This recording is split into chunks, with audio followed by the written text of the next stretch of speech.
1, 2, Standing go. by.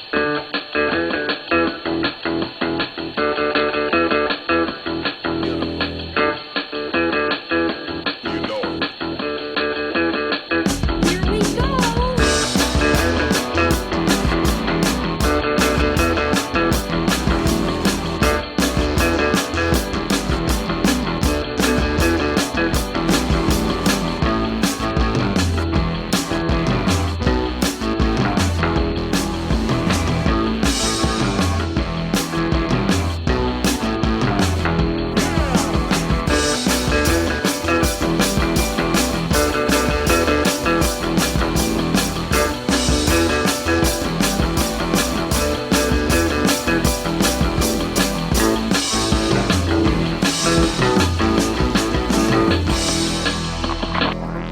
Hey, everybody, you're listening to and possibly and hopefully watching the Comic Book Bears podcast.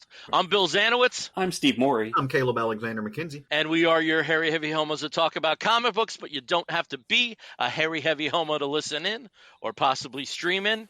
I'm going to defer to my cohort counterpart and collaborator, Steve Morey, because he's going to explain to you what's a little different. As you might see, there's different fonts that we have for our names right now because we've switched over to another system.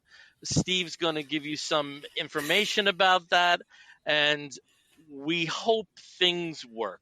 No, what we hope is that Steve does a great soft sell. They hear it, they contact us, and let us be their spokesman. That's what we hope. So, Steve, no Right, pressure, but this could be the start of a brand new relationship. This could make us a millionaire. Now go. See, that would be awesome. So just so you know, we for the past 5 years have been using StreamYard. And just at the end of last month, we let StreamYard expire, and we found a new platform to go and do all of our recording on and our streaming.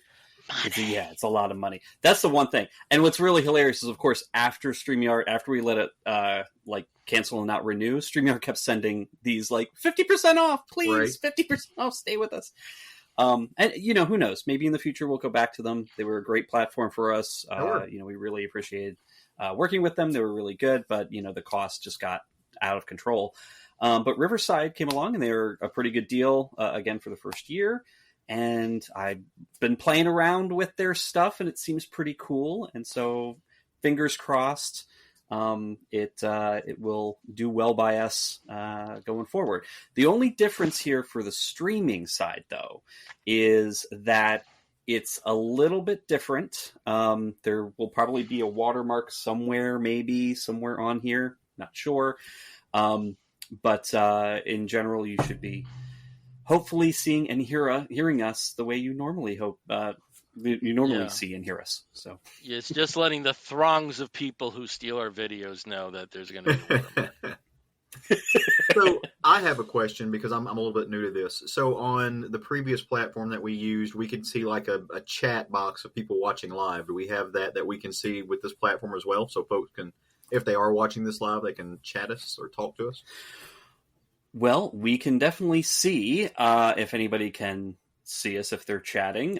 So I'll just attempt to put a message here in the live chat. Hello, party people and comic book fans. We'll see. I see it. I see it. Okay. Got it. I'm a Nice. girl.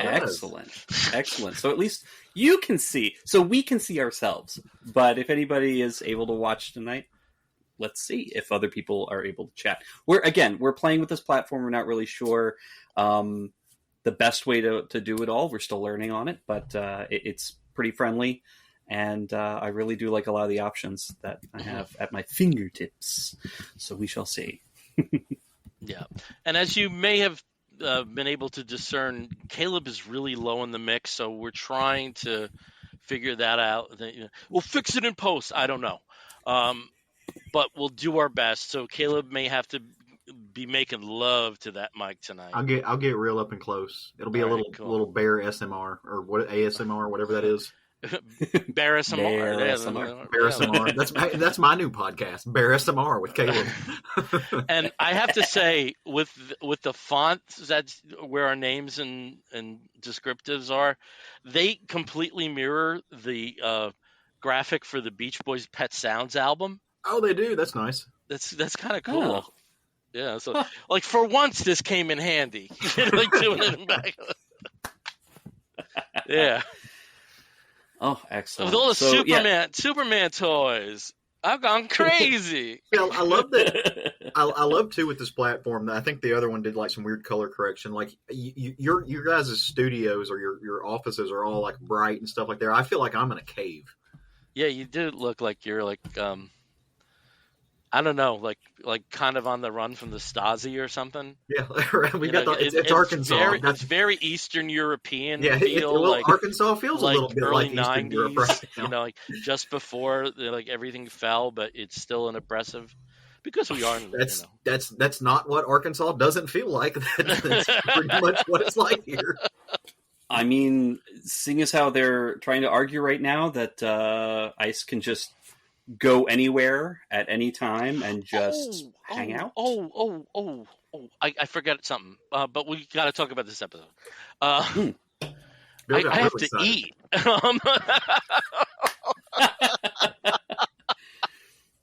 I have to eat. Well, then we'll keep it quick.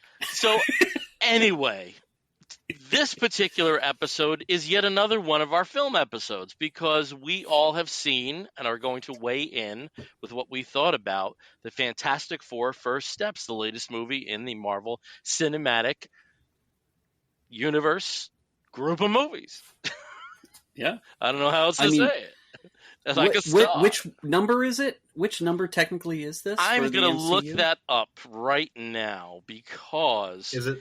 It's. I want to say we're in the 30s. If it isn't 40, it's close to it. Yeah, late 30s.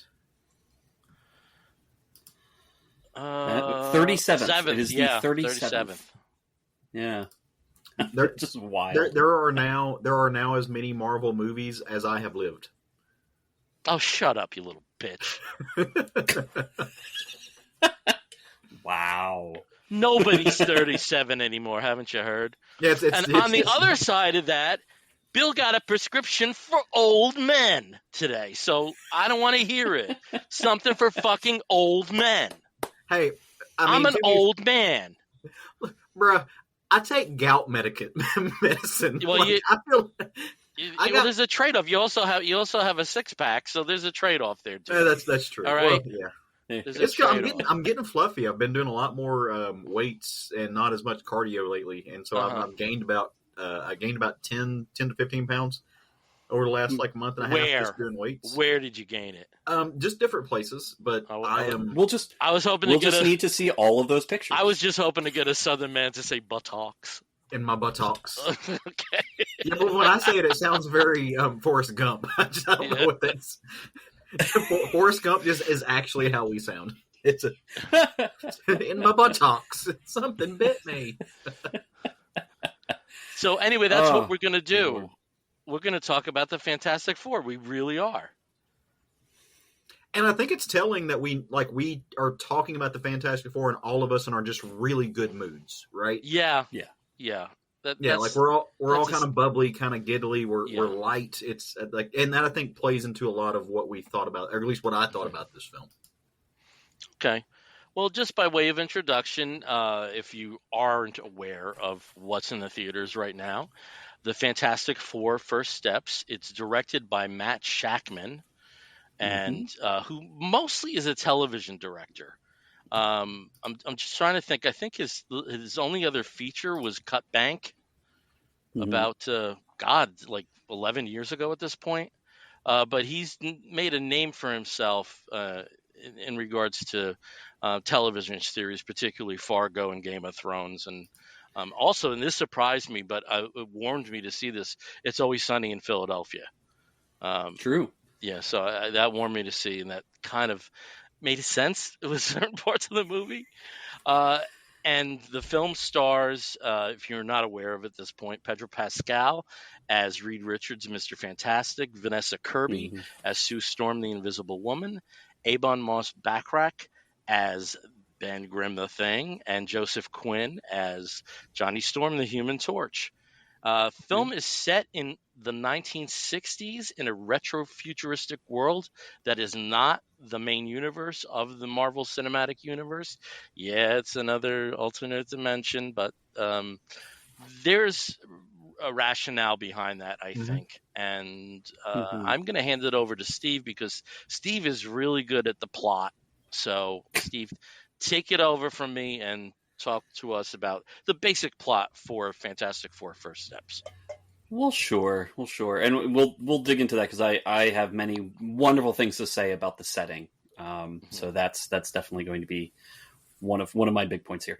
But so in this world of the Fantastic Four, they've been around for about 4 years at this point. They, of course, they gloss over the origin of them. These 4 explorers went up into space, got hit by cosmic radiation, came down, and had powers. So you have Mr. Fantastic, who can stretch his body, Sue Storm, who is the Invisible Woman, who can turn invisible and use sort of invisible force shields and things. The Thing basically is just made of rock all over his body and is super strong. And of course, Johnny Storm, who can set himself ablaze and also absorb fire as much as he can, emit it. And in this reality, they've really done a lot for the world at large, and especially for the city of New York and the United States in, bringing the technology level up pretty high so that there's a lot of really cool gadgets, gizmos, and just reality that the Fantastic Four live in. But unfortunately, they are visited by a strange extraterrestrial person made completely of what appears to be silver on a giant silver surfboard. And she lets them all know that the giant cosmic being Galactus has targeted their world for consumption. And so the Fantastic Four try their best to go up and find him and try to explain to him, try to get him to stop. And figure out how to save the Earth. It doesn't go so well. They come back and they spend the time they have left trying to figure out a way to bring the world together to fight Galactus off, or to somehow save the planet from being annihilated. And it's an interesting, wonderful journey. There's a lot of time that passes during this film. I think it's about 9 or 10 months worth of movie time that happens. I tracked about 3 months. It's much longer than that. Because they said they were in space for about a month, and at the beginning of the film, it's very close to Halloween, and then the end, that it's clearly almost Christmas time. I thought almost it was Christmas 3 months. Past Christmas. I thought it was 3 months. I don't know, but I think that's also kind of it plays with that sort of how much time is actually passing in order to get everything done to save the world. But yeah, so I mean, I think probably the biggest thing that I think we can all agree on is that this movie has such a great feeling to it. It's very joyful. It's very optimistic. Even when faced with, a world-destroying giant creature, and essentially being presented with the trolley problem, which seems to happen to Pedro Pascal a lot in all of his movies and TV shows. But in this one, they have a choice, to save the Earth, and they decide that they want to save everybody. And in doing so, are doing the hard thing, but they're able to bring the entire planet together. There's not as much interconflict that's happening here. We actually are seeing an Earth where everybody is more than happy to work together to try and save everybody else. And just that kind of sense of community and sense of togetherness and, willingness to work with one another, including people who may not be a friend or a neighbor or somebody that they may not trust. It looks so easy in this world of Earth 818 that's been presented here. And I think the Fantastic Four itself as a team really embodies that sort of that futuristic optimism, that kind of we said retro-futurism, and it really is. It's a template of like 1950s and 60s sci-fi, but contemporary sci-fi. So the buildings, some of them are the old-fashioned buildings that you expect to see in New York in the 60s, but then you also have these sort of streamlined, gorgeous, Pan Am style, just curved buildings and single person cars with bubbles, and it's flying police cars. So there's just a lot of interesting technology at play here, along with 1960s fashion and just kind of the general outlook and attitude and behavior of all the people that they encounter. Where really the only bad guys that seem to exist are the supervillains that they fight, as opposed to political enemies or people on the street who are just mean to each other. Like, that doesn't seem to happen or exist here in this planet since the Fantastic Four got their powers and came back. Yeah, they've become a huge inspiration. Absolutely. And Mark Gatiss, who's another person who appears in this as a TV host, kind of like an Ed Sullivan character, kind of represents that. It's like the general public's opinion of this super team. He's like, hey, look at these wonderful people. Let's look back on how great they've made our world. Yeah, that's where I'm gonna disagree with you, because I thought that was more like a character like Jack Parr, who was the original Tonight Show host. Yeah, maybe a Jack Parr. But the thing was, definitely the Tonight Show when it started, it was much more of an interview show, and and really avoided the variety. So that seemed to be, but in a beautiful nod to another foursome known in the 60s, a lot of those graphics are lifted right from the first appearance of the Beatles on the Ed Sullivan Show, which I thought was a really, really clever nod. Definitely. But and the only complaint for everybody's style and fashion and whatnot, because everybody looked gorgeous, everybody looked wonderful, authentic, I guess, for the period, except for Sue's hair. And it was not very 60s, but also from an expert that I know about wigs, that was not a good wig, and it had too much hair. And definitely was not styled properly for the time period. But other than that, I mean, if you're gonna, it gets to the point where you have to nitpick, really, when you're looking at how everything looks. From their costumes being, having like the like turtlenecks with some general like sweatshirt fabric and things like that, along with everything else. It definitely seemed like they thought of almost everything in the way that this film looks. So that I massively appreciate, and I thought it was gorgeous. And that extends to the villains too, or the big villain, in the attention to detail and how they look and how close it is to the comics. So I don't know if anybody else wants to talk about Galactus here. He's big. Yeah, I gotta say, I never thought I'd see Galactus like that.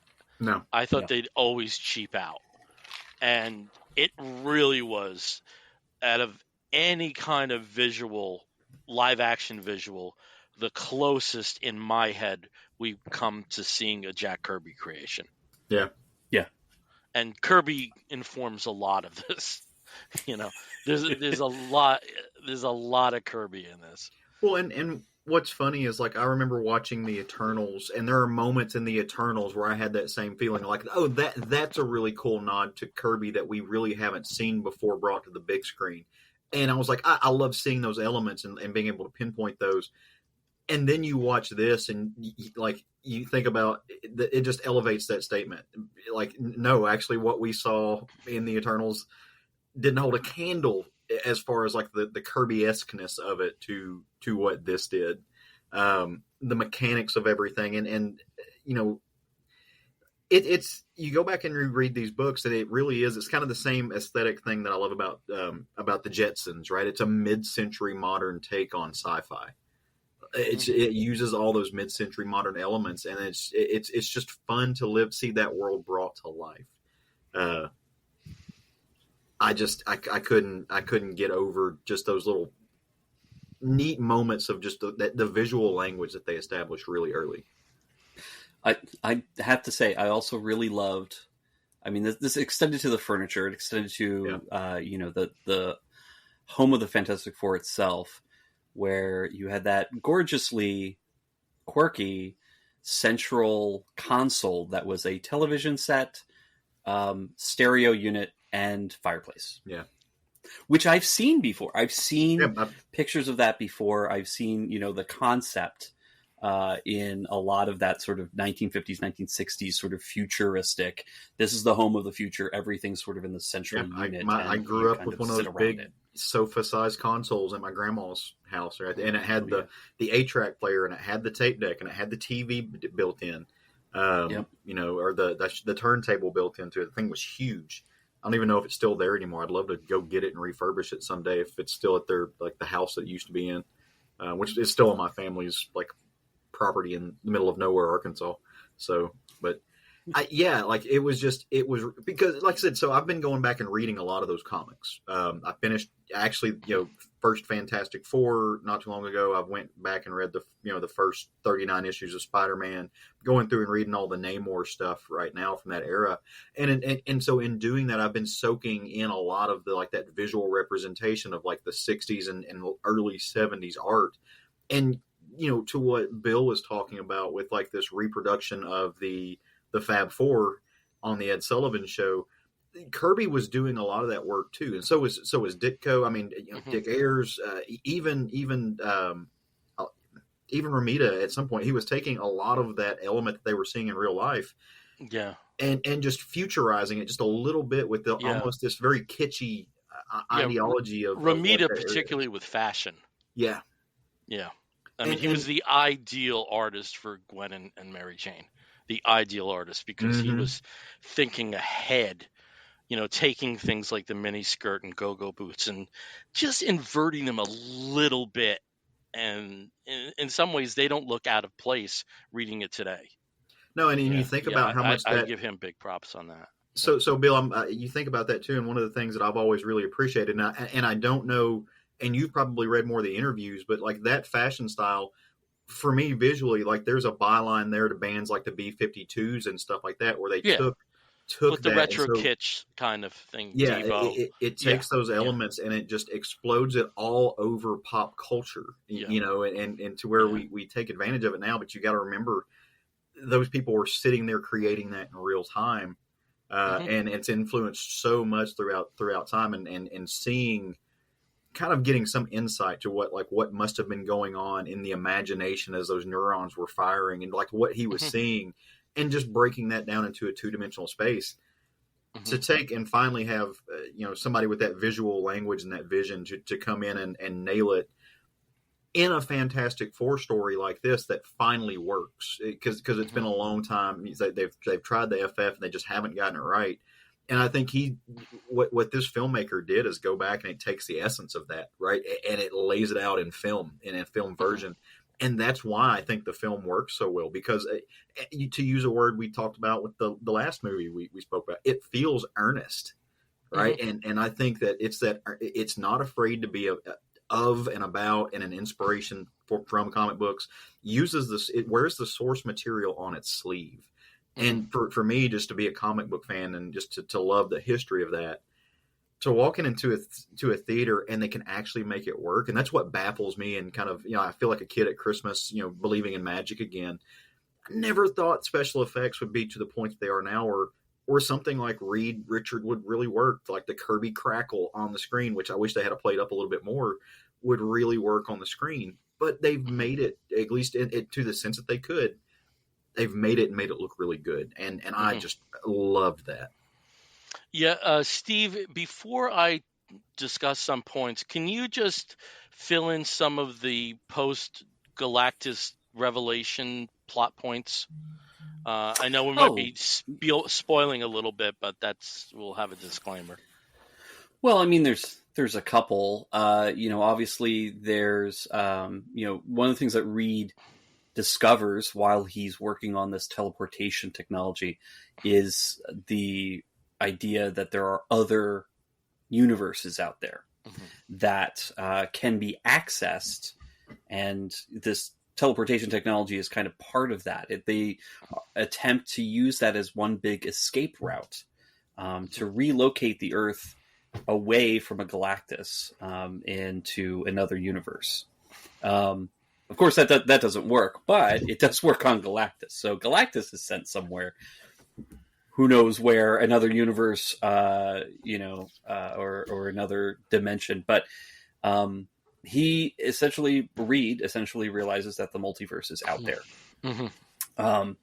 And that, that obviously has some consequences. And if you did watch the Thunderbolts earlier this year, one of the credit teasers was, of course, the Fantastic Four ship appearing above the main MCU Earth.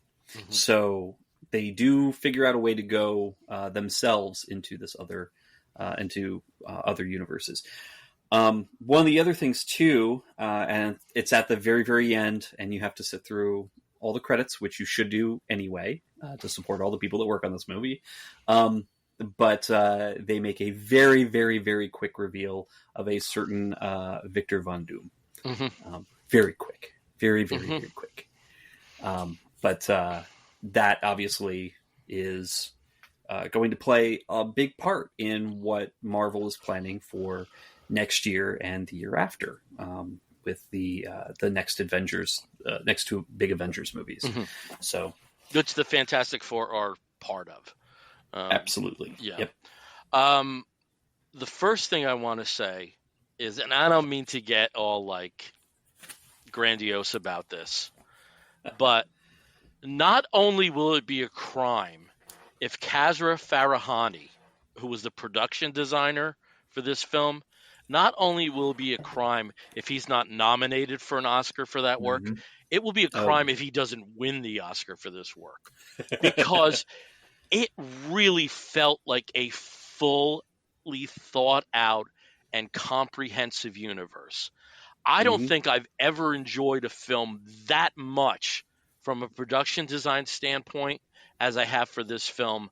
Maybe the last time was that even came close to it was maybe the first Avatar.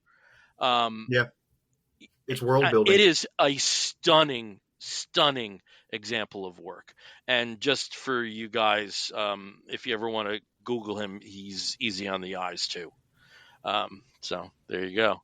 But that was the first thing I wanted to say, because out of every element of the film, and I do think the film gelled beautifully. The score gelled beautifully with the action that was serving as its underscore. The chemistry between the main four actors very much felt like a family. Very much felt like a family. I know that Pedro Pascal is getting, Vanessa Kirby kind of across the board has been getting rave reviews as Sue, and she really is, hair aside, she really is the embodiment of what I think somebody like Sue Storm would be like. Just this fierce mother first and foremost, and I only have praise for her. But with Pedro Pascal, there are a couple moments where he's at his board and he's trying to figure out what to do next. And the conceit is, this is, if not one of the smartest men on the planet, the smartest man on the planet, and he's stymied, and he plays that so well. I was really impressed with him throughout this film, because there is that weirdness to Reed Richards. He's not cut from the same cloth as other people. There's an inherent strangeness to him. When yeah, go ahead. when you're with Reed Richards, you're with a person. It's like being with like really hyper genius person, right? Mm-hmm. You're sitting there having a conversation with them, and you can tell in their facial features that they are working 9 or 10 math problems in their head. Yeah, it's people who can legitimately function like that, like a functional multitasker. I mean, that's it's like being around a savant, and like you're talking to them, but their mind's in 14 different places. And that's what it felt like, while also being very human. Yeah. You can go to a more comedic version of what that is. Like, I mean, obviously, like the low-hanging fruit is a show like Big Bang Theory. That's about like a hyper genius person that's got a lot of those things happening, and it makes him awkward, right? But I mean, this plays it up to a more serious role and puts a whole lot of like just pathos in there, and just brings it to a level. It's like, yeah, like that's what it would be like to love somebody like that. Yeah. But I was very impressed with him. And there were so many things about the film that I loved that are just work on a meta level. If you know the history of the Fantastic Four in film, there was a 1994 film that was never released that Roger Corman produced. And all 4 of the Fantastic Four actors have roles in this film. I just love meta shit like that. And one of the coolest things to me is Herbie the robot comes from the late 1970s animated series that was created for Saturday morning. The reason Herbie was used is they created this character to stand in for Johnny Storm because this is, the peak of action for children's television. And there was a concern that if you saw a Human Torch, that kids would set themselves on fire to be a Human Torch and play as the Human Torch. And to see this character, maligned for decades, as a children's creation, have such a pivotal role in this film, and that it also naturally fits so nicely into the retro-futuristic elements. Oh man, like you said, I forget what we were talking, like what parlance we used, but this movie put a smile on my face, and it kept putting a smile on my face, even though the stakes were very real for what's going on with the possible ends of this planet, and seeing the situation where we exist right now compared to what we see in the film of unrelated, unconnected people working together towards one goal. I mean, the more I see of that, the more I hope it rubs off on our psyche. I doubt it, but I really hope that there's, at least for kids younger, like kids. If I saw this movie as a kid, I would want to know more about the 1960s. I would want to know more about how life was at that time, what the geography was like, what New York was like. New York is a character in this film as well. It's not the New York we know, but it definitely is. And this movie just works on so many excellent levels. It excels at what it sets out to do. And when I first found out that the Fantastic Four film was going to be to the side of the MCU, to me, again, there's my whole, alternative reality fatigue. We've had too much of the alternative universes. But here they did it right.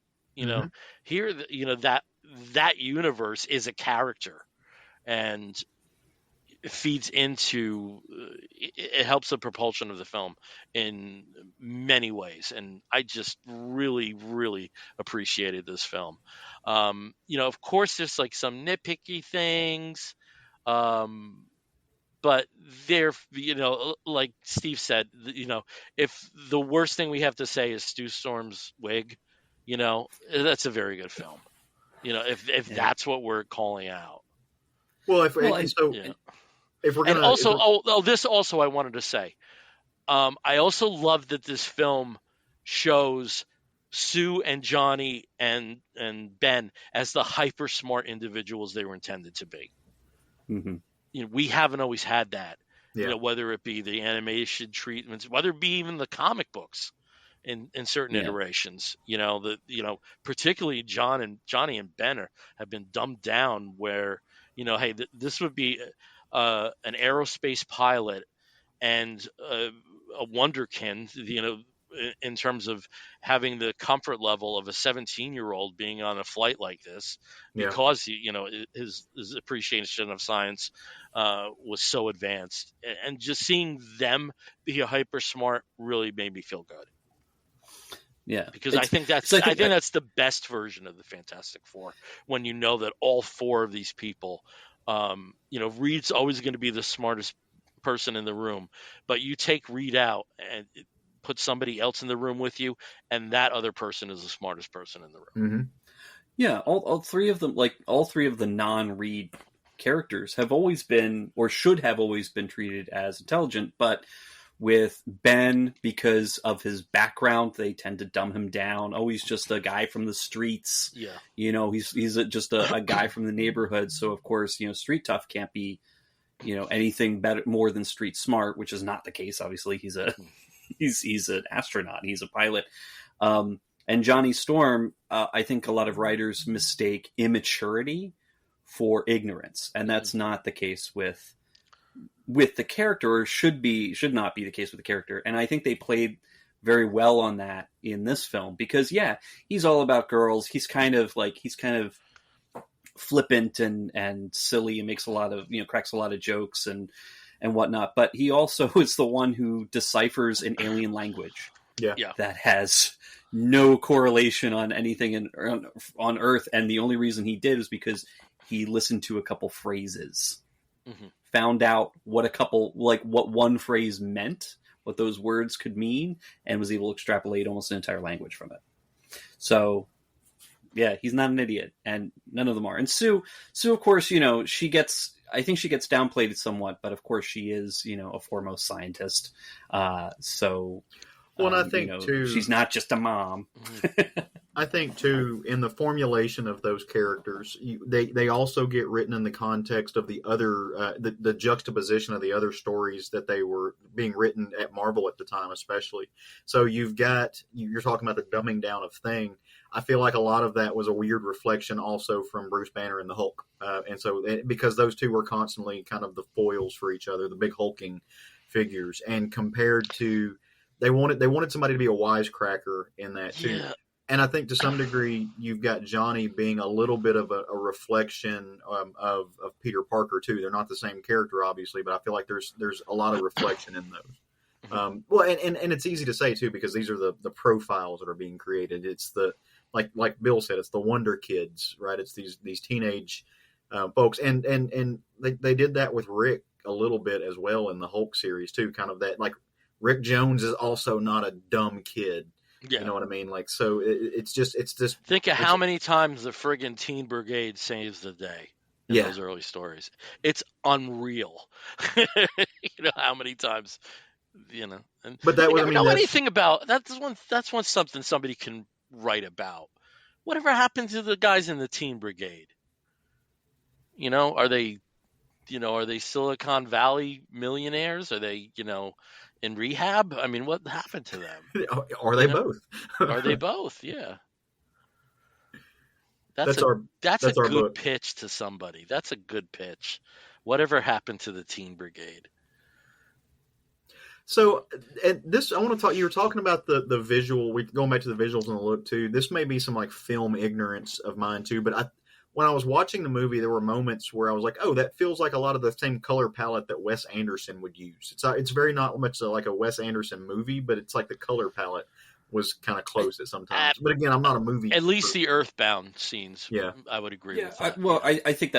I think that's just more or less a coincidence, because that's exactly the aesthetic that Wes Anderson tends to go for. He likes looking at those 60s postcards, 50s postcards. Like, that's kind of his gag. So I think it just kind of matches with that, because he happens to make movies very similar to that.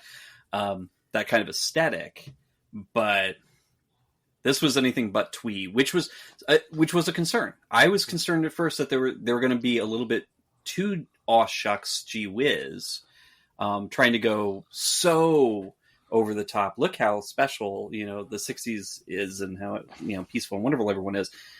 They are able to kind of avoid doing that and still make it a very wholesome kind of, picture, like the city, the interactions that they have with people. I mean, these are all adults. They aren't like parodies of adults, but they aren't pushing conflict like a lot of, other MCU entries are, where everybody's kind of at each other's throats. This is a world where people are positive, but they're not naive. Yeah. Yeah. And they're not constantly making sarcastic remarks.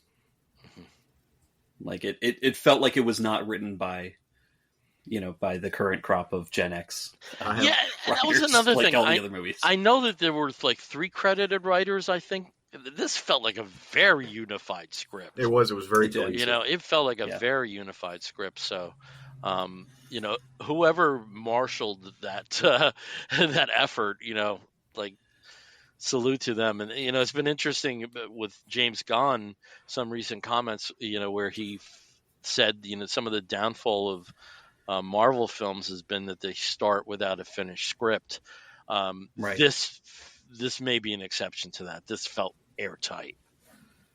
Yeah. Well, I think it probably did, because it didn't have to worry about every other Marvel movie somehow in the past and in the future all tying together, which, they've been working on that framework for at least since the original Iron Man. There's always a look at, okay, how does this connect with the next thing? How does this connect with the next thing? We need to have a cameo. We need to have we need to have somebody pop in because we're going to connect it to their film, and then that film's going to be connected to this other film, and then it's going to refer to this other thing. And I mean, we saw what happened with Captain America this year. That's exactly what happened. They constantly were trying to anticipate release dates for other properties in order to affect and change the plot. And so the plot and things that were happening and characters were being dropped, brought in, changed, reworked, reversed, all of that because of what was happening with other shows, other films, other, everything. And so this didn't have to worry about that. It was always planned as a separate, its own thing. Yes, it would tie in eventually, but this film itself can stand alone. Mm-hmm. And still make perfect sense in the context of the greater MCU. Okay. So I think that helped a lot. Yeah. So we've spoken a lot about the kind of the main characters. Well, we can talk about Ebon Moss-Bachrach all day long. I love that man, whether he's in The Bear or this. The thing with him is, I was impressed with him because it's essentially a vocal performance. Right, it's a voice acting, but just nailed it. I know they did motion capture for almost all of it and stuff, but I think he's, in terms of being effective as the theme, far beyond the 3 people who've played it on screen before. Yeah. And I think you can say that about everybody. It is a shame that Chris Evans didn't have material this good. For when he had the reins as Johnny Storm. True. Yeah. Well, what did you guys think about some of the other side characters? So, Julia Garner, her version of the Silver Surfer. We see. What year did the female version of this debut? Do y'all remember what that was? That was like a what if, I think. Yeah. I think, and it was a what if because it was Shalla Bal. First, it was just switching, like whether it was Norrin or Shala, and in the what if it was Shala who chose to sacrifice herself to save her planet. Yeah, and the whole sequence with her. I mean, they didn't have to. How long was it? Like 2-3 minutes, maybe. Mm-hmm. In total, where they gave her a backstory, but you knew everything you needed to know. Yeah. From that, she saved her planet, and I thought that's what this movie did really well, and I thought it was what Superman did really well too. They gave you kind of just like a Cliff Notes version. Here's what's happening. Here's what's happening with Superman. We're You don't giving need you the- what's important. Yeah, You don't and need they to can get do in the it. weeds of this. Yeah. It's the same. It's the Star Wars crawl, right? Like you're getting a whole thing right there, and now you're caught up with like 4 other movies worth of material. Go. And I think this did it really well, not only with the Fantastic Four, but also with her, with Galactus to set that up. I thought that was really, really well done. Because really, Galactus is the only one that has like, I think because the Surfer's dictating it, has that internal flashback. Right. I think, and the Fantastic Four, it was great that they served it through examples in media, the film clips, perfect to tell that story. Yeah. I have a question. There's one other. Caleb has a question, Steve. I have a question. Have they ever explained why Galactus needs a herald? Like why this? Because I think piece of shit needs. I think in one of the in the last Galactus story, because he can't move without like disrupting like Space? planetary planetary orbits. I mean, he's so big, that like he'll destroy planets without even meaning to, and that's why he uses the Herald. And apart from the whole issues of choosing who should what planet should go.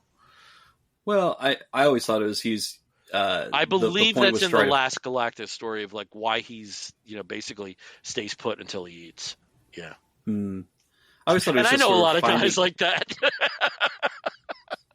Or stay put when they eat. I always thought it was something to do with the Herald was supposed to find the planet that had the best resources, the greatest amount of energy for him nutrients, to consume. And at whatever given time, and it was their job to just give him the pathway so that he can get it most easily. But obviously each herald, or most of the heralds, kind of had their own agendas and would pick and choose. Like, hey, we got an entire Kree empire that has plenty of tasty planets. All the Shi'ar, tons of tasty planets, but why aren't they all getting eaten? Well, because the heralds actually have some kind of conscience most of the time that dictates that they're going to try and find underdeveloped worlds mostly, or isolated worlds that aren't going to ruffle the galactic feathers of other empires. So, and they keep making that same stupid mistake with Earth. Like, nobody will miss this place. Are you kidding? Everything happens because of Earth. There is one other person we have not mentioned, one other minor character, Paul Walter Hauser played this character for, I think, a total of maybe 3 minutes worth of screen time. And I fell in love. It was a wonderful 3 minutes. It was a wonderful 3 minutes. Yeah. I almost find it kind of insulting for him, because usually Mole Man is awesome. Treated what? Mole Man is awesome. That was the finish. That was at the end of that sentence. Out of me. Well, no, but he's treated as a hideous character. Like, he's so gross and weird and stubby, and he's just got this massive ego that he really doesn't deserve. This Mole Man kind of had the ego going on, but I don't know. I totally he's like the king of a subterranean kingdom. Really. What a guy can't be proud of his accomplishments. I mean, I never exactly. No respect. He gets no respect. He can rock a suit too. And in continuing with Marvel having characters that were filmed that didn't make the cut, it's pretty well known that John Malkovich was the Red Ghost in footage that didn't surface. He made it to the preview. He made it to the trailer. Made it to the trailer, yeah.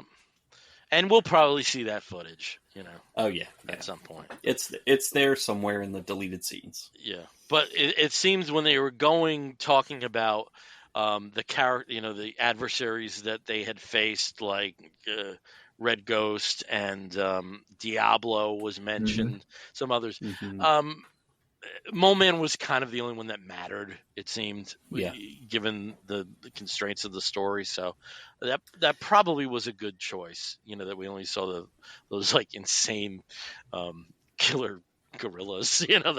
That was great. Yeah. I mean, it's only That was a lot of fun. it's only a few seconds, but man, that looked cool. And the action was very good in this. It was good as an action film, and I think that may be a worry because sometimes just the very nature of how the Fantastic Four is formed, it's so cerebral, where they may be talking about the conflict more than actually showing it, and we don't get that here. It was well done. That element was well done. Yeah. And actually, kind of going back to adversaries that you're introduced to through the flashbacks, Mole Man also, I think, takes the place a little bit here, and forgive me, Caleb, but of Namor, because some of the outcome of this is like, okay, his the underworld is a kind of a stand-in here for Atlantis too, because Sue was was integral in bringing Namor, I think, to the peace table in many stories, because he was in love with her, and so she would in a way sort of calm his megalomania every now and then. And that's kind of what Mole Man here is there. Like, obviously he's not a romantic partner for Sue, but he wants to be, and he's really enamored with her, but he also has this giant underground kingdom that is always threatening to take over Earth, but they've made peace here on this planet. They've made peace in this timeline. So and there's no Namor, or at least there is a Namor, but he's in and just other MCU utilizing a Namor stand-in. The other three are just ready to pound him, from the get-go. So that certainly feeds into that. Yep. What I thought was really cool, and I agree with you, because if you look at some of the characters, and you mentioned a couple of them, but you listen to a couple of the characters that are mentioned, and the people that they've already battled and beaten and stuff, they really are just giving you references from Jack and Stan's first, the first omnibus. It's all of those first issues, and it really is. It's everybody except, to some degree, we don't see Spider-Man and we don't see Captain America, we don't see Namor, but we don't see those big name characters. But you get everybody else, and I thought that was just a really cool way to give a nod to the comics. It's like, hey, like when they said Red Ghost, I was just like, what? Like, out of everybody, like, I was really surprised we didn't get a nod to the OG Kree that are in those first couple of I think that's issue 2. No, Skrulls. Skrulls, yeah, OG Skrulls. Yeah. It's issue 2. I was really surprised we didn't get a nod to them too, because they had enough Skrulls. Yeah, they're the weirdest. It wasn't. Skrulls. They didn't handle it that well. Didn't work that well. It didn't work that well. So, but I thought that was a really cool way, and like, so I grabbed this off my shelf earlier. I love. I don't know if you guys can see that. It's the Marvel Masterworks Fantastic Four thing, and sorry about the glare, but over in the corner you can see Mole Man, and like they give, he's the first bad guy, like he's the first Fantastic Four bad guy, and you got to give some love to that, because it really did. It just made you realize there was so much more in this universe that they were creating. I mean, we were thinking space, we were thinking beneath. I mean, Ditko was going through the ether. It was just such a big world, and to see that come to life. Yeah, it's anchored in the world around you. Yeah. This is New York. It's not, a fictitious city. It's, it is a place that has a real history in the real world, and from that you have familiarity. Yeah. But you're also going to see a genius like in a flying car walking down the street, or it's not uncommon to look up and, oh, well, Thor just took off down the, the sky. Like, it feels like it could happen there. It's like, oh yeah, that's a thing that we see. It's normalized to some degree, and it's hard to pull that These off. advances in science, we're like, we're in on them too. We're beneficiaries of them too, Yep. It's not, and they show that beautifully with Reed saying like, "Oh, this is some weapons I gave the New York Police Department, and they were taking down, people in one night." It's that nice. would become normalized, and I think it's cool to see a show that accepts that. Yeah, no, this is an everyday part of this reality, and it's not going to people aren't going to gawk all the Which time. we had in Superman too. With it's like a pocket. Oh, okay, yeah, we get it. Yep. Yeah. Oh, time to evacuate Metropolis again? Okay. Okay, yeah. We've been through this before. Must be a Thursday. Rather not do it, but, want to live. Oh. So anything else to say? Or, yeah, go ahead, Steve. You were like... Well, I was just going to say, like, we've got, we were talking about old villains that they featured here, like crazy, very 60s kinds of storylines that they refer to. But I thought that was kind of interesting. We're going to be talking about the comics that we read about this. And I think that things that we saw in this movie are going to tie into what we saw on the screen. Mine, maybe not so much in some ways, although a lot of what it features is very classic Fantastic Four. But I know Caleb's got an interesting one, and same thing with Bill. Yeah, so on the Comic Book Bears podcast, if you are new to our program, whenever we review a film, we also present some examples of collected editions or graphic novels featuring the same characters in the film that we think you may be interested in investigating, to continue your experience that you had from the film onto the printed page. And it probably makes the most sense to go chronologically. And this doesn't usually happen going chronologically. It's a gentleman from the South down there who's literally in the South because we're above you here. Yep. Just can't see because it's dark behind me. So because you're in Subterranea. Yeah. Yes, I'm a mole man. This is why I like Mole Man. I relate to his lighting choices. It's a good vibe. Okay, so if we're going to go chronologically, that means I'm going to jump in here first. And so when we decided that we were going to, obviously we knew we were going to talk about the movie, but I got home and got to thinking about what books I would want to talk about. For me, especially considering where I'm at in like my comic reading journey when it comes to Marvel, I was like, well, we got to go back to the beginning. And so I went and pulled my Fantastic Four omnibus off the shelf. And I was thinking about, maybe I'll talk about, issue 1, because that's, there's a lot of inspiration there, and that's where the characters were born at. But I mean, issue 1's been spoken about. It went back to me as I was flipping through, and I hit issue 13, and I was like, that's going to be it. So if you go back and read issue 13, it actually has a really big impact on the Marvel Universe. There's a lot that happens in those 4-part series, but it was interesting too because it's written by Stan and Jack and drawn by Jack, but it's also inked by Steve Ditko. And I thought that I really, it really makes you appreciate the idea of the Marvel bullpen back in this time too, where it was a thing where all these guys were in the room smoking their cigars and cigarettes and drawing and inking each other all day. And in that room would have sat Jack Kirby looking over somebody's shoulder as Steve Ditko inks his work on the Fantastic Four on an issue that really exploded the depth and scope of what would become of that universe. I just think that's fascinating. So the story itself is a incredibly cool, it's very 1960s space race, right? Like you're in the middle of the space race, the Cold War, the race to the moon, and it really emulates that. And in this story, you've got our fantastic family are going back to where it all began. They are going to, they've developed a rocket fuel, or Reed has, mind you, that is going to propel them to the moon. And it's going to have these really big impacts because they're going to be able to land in the blue area of the moon. And no one really knows what this is or where this is at. And there's all of these kind of conspiracy theories about it at this time. But at the same time, over across on the other side of the globe, in Russia, there is another figure getting ready to do the same thing, but he's got a nefarious purpose.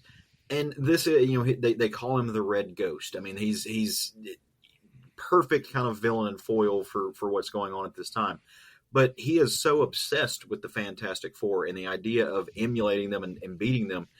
He takes the opposite approach, where the Fantastic Four make their spaceship, and Reed makes sure that it is going to be, blocked or insulated from cosmic rays. Our friend, or the Red Menace, if you will, he trains a little trio of apes, an orangutan, a gorilla, and a baboon, and trains them inside a very just plastic ship because he wants them to get irradiated. And he wants to meet them on the blue area of the moon and just fight them, to take over and prove once and for all that he is everything Reed Richards is not. His ideas and the communist philosophy is everything they weren't, that he can do whatever. I mean, whatever his motivation is there, that's very, like I said, very Cold War 1960s. And so he flies, and that's exactly what happens. The apes get irradiated. They all gain powers, and they end up on the blue area of the moon. But what they realize on this blue area of the moon is that there's all of these, again, retro-futuristic buildings and this kind of an abandoned city, and they don't know what's happened here. Well, out of just kind of the sidelines, the apes get the upper hand. The Red Ghost kind of is able to break them apart and split them up and defeat them one by one. And you get the whole hero's journey where they got to come together and use their powers to overcome things and make things work. But you get this really great scene out of nowhere where an unknown figure shows up to right the ship, as it were, and to give them the upper hand. And it's the Watcher. And this is the first appearance of the Watcher, which really gives it's not to what Bill said earlier, right? The Skrulls are not the Skrulls that we see the Impossible Man, who's not exactly the Impossible Man that in these early versions, and you get the Watcher, who's not exactly what he'll become to be, but it does let you know that he is this kind of cosmic sentient being from a race of people that travels everywhere, and all they're supposed to do is observe. He doesn't even get his name in this story, I don't believe, but they say he watches. I think his name shows up in a Captain Marvel, where they actually tell you his name is the Watcher. It's like Captain Marvel number 40 or something. I'd have to go back and check. Oh, that. No. Is it earlier than that? It's way earlier than that because he had a backup series in Tales of Suspense.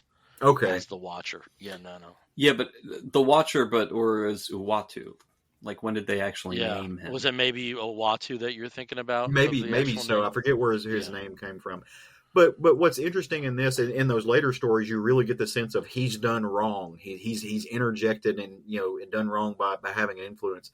And this, he's a little bit freer with his meddling. He was just like, I'm not. I was like, this is not the way this works. We're gonna move these parts around, which I thought was really funny.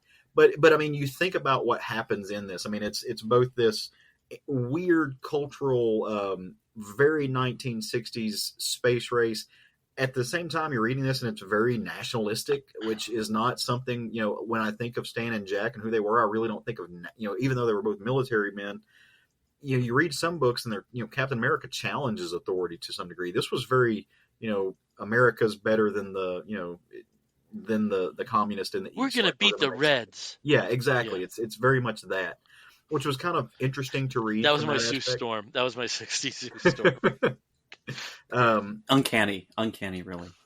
And at the same token, he's going and saying, hey, like, there is this broader world that you don't, like, this cosmos, and there are these figures, and there's machinations at play, and kind of some of the things that Kirby and even Ditko would get into with some of his Doctor Strange stuff.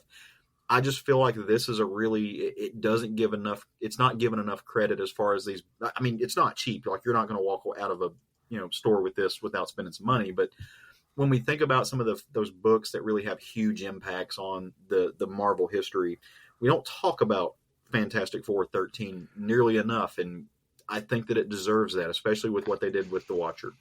But it was fun to go back in time. Love seeing Kirby. Love seeing his designs. I thought it's a wonderful era. It's fun to read. It's Stan Lee doing dialogue, so it does get a little.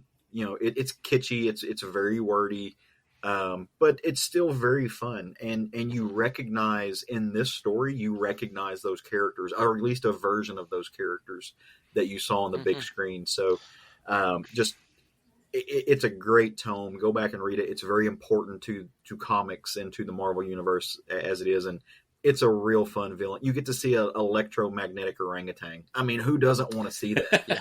Like it's amazing. A baboon who can shapeshift. Freaking rad, man. Like, and it's very lowbrow humor mixed with very highbrow concepts, and I just think it was balanced really well from a craft standpoint. But it's Jack fucking Kirby, so yeah, of course. Well, hey, Caleb, we actually do have some visuals here, and I'm going to try putting it up here. So I'm going to, for people who are watching or who are watching this video later, I also did have a couple things. There are some comments that are coming through, but for whatever reason, I'm not able to put them on the screen, so I'll just read them. Omar Kazarski has joined us on YouTube, and he mentioned when we were talking about the Pan Am building, he brought that up, but also not sure it was mentioned, but I like the fact that the thing was not so, oh, woe is me. Yeah, I'm a monster. A thing. No, he's over it. That's for a very good point. Thank you for that, Omar. He's. Yeah. He does. Not, I was just going to say because there are many thing arcs even early on where it's like, oh my life, and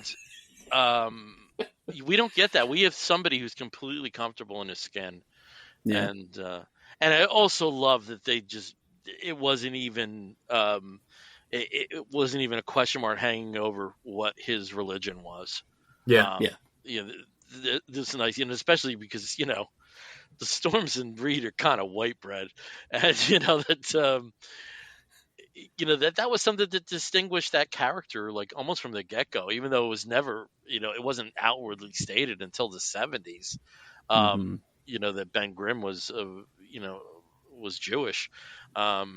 They just treated that so nice. That I loved how they did it, where they just had him in synagogue meeting. I forget her name, but I was just calling her Natasha Lyonne. And Natasha Lyonne, she just is just how just how effortless they introduced that element in there. But Omar, thank you for that point. That it really wasn't the woe is me. It's like these are the cards I'm dealt, and I have the love of millions of people, and that's kind of cool. Yeah. And Caleb, I do have the images from this, so we're gonna give it a shot. Okay, it's a little bit different than StreamYard, so we'll see what happens. I'll see if I can walk us through what these are too.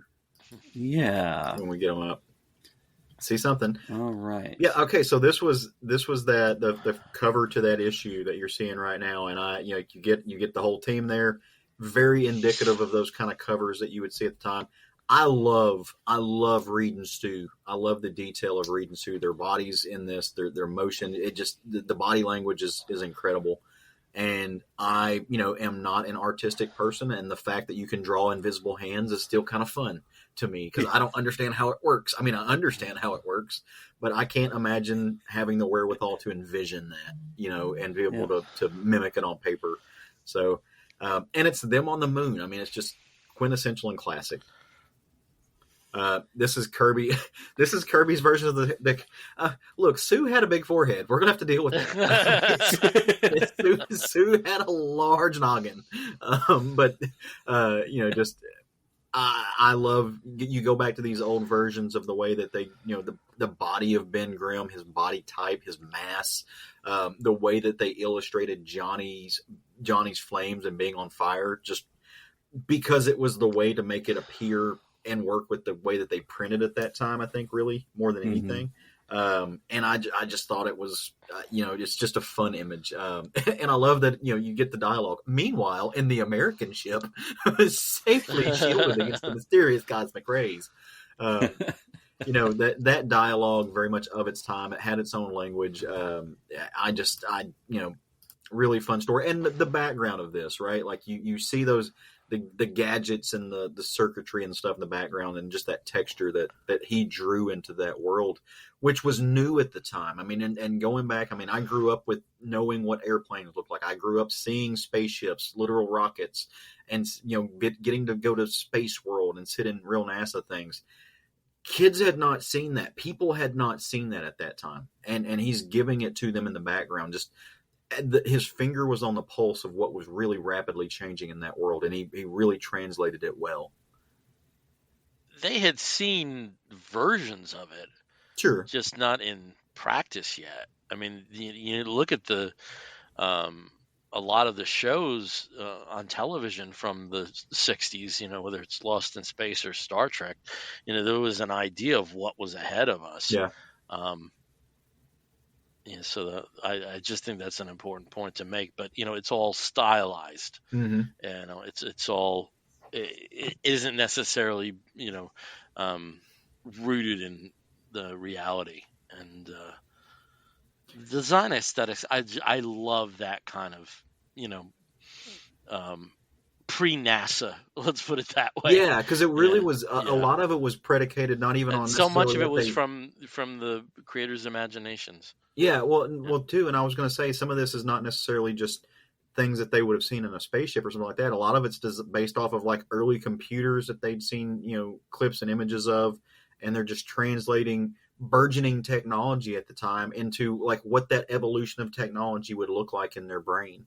And I thought that was really cool. Also, Jack Kirby really liked basing spaceships off vibrators, which is, kind of what you see here. Also, apparently, have we talked about the connection between Jack Kirby and vibrators? Because you can go from here in some of his spaceships, and then you get into his Fourth World stuff at DC, and Granny Goodness is walking around with a vibrator everywhere. Jack Kirby had a thing with vibrators. I don't know if we've acknowledged that or not, but I'm getting a look from Bill. Can we insert the Judge Judy? Yeah, we can. We certainly can. Okay, cool. I need to upload that for next time. Yeah. Just to let people know, in our conversations over the last 5-6 years, I often, because these two are youngins and they're very, very badly behaved at points, I have to insert my Judge Judy gif of her ruling from the bench and just smoting her, forehead, and it's Steve's worse than I am. Oh yeah, I am. Oh yeah, Steve. Yeah, because Steve's he's a fucking idiot. Yeah. Yeah, I mean, Then I'm going home. We love you. You are home. Get back on screen, that's right. You little We're bitch. also fucking idiots. Jesus Christ. Yeah. But no, but the thing is, in our conversations, we know Steve's gonna go there at points, and we just wait for it, and it's the same reaction every time. It's fun. Steve makes stuff weird at points. It's our own little visual. It's our own little really visual does. language. You may think he's like, the well-behaved, never taking drugs, always drinks in moderation. He's fucking twisted. Oh, he's don't let that shuck shit fool you. There's a darkness in there. Yeah. There's a darkness in there. There's a darkness in that his mind is a scary fucking place. I don't want to live there ever. In all seriousness, I was talking about that. We're gonna back away from that. We're gonna go back to the comics. I was making jokes about the spaceships look like vibrators, though. But I want to. If you take a look at the image on your screen, it's one of the versions of the spaceship, and the Russians is very triangular and at the time, but if you think about the design of that spaceship and you look at some of the designs coming out from like SpaceX and whatever the other billionaires are naming their pet projects of narcissism, the designs are like similar in the way that they're shaped. And I think that's really cool because again, it's going back to that. This was 1964 and this is not what rockets looked like at the time. But we're in 2025 now, and rockets are starting to look like that, and they're starting to be able to do the things that Reed Richards could do. They're being self-landing rockets and things like that, and just the foresight.